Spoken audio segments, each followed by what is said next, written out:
Un giallo in piena regola che soltanto l'autopsia potrà chiarire i dubbi molteplici degli investigatori. L'esame autoptico, programmato per oggi all'obitorio dell'ospedale San Giovanni di Dio di Agrigento, dirà se Giuseppe Miceli, artigiano di 67 anni, trovato morto ieri nel suo laboratorio a Cattolica Eraclea con un profondo taglio alla gola, sia stato ucciso o se sia stato vittima di un incidente mentre lavorava con il marmo.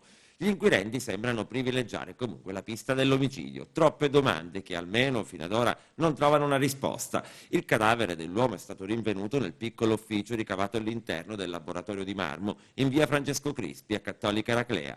A trovarlo è stato il fratello che, preoccupato per le mancate risposte al cellulare, ha deciso di andare a cercare personalmente Giuseppe al capannone.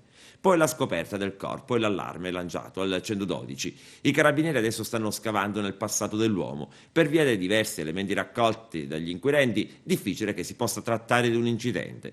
Gli investigatori coordinati dal pubblico ministero Silvio Abaldi della Procura della Repubblica di Agrigento hanno sentito e stanno sentendo diverse persone. Stanno cercando di ricostruire le ultime ore di vita dell'uomo nella speranza di trovare qualcosa, qualche indizio utile.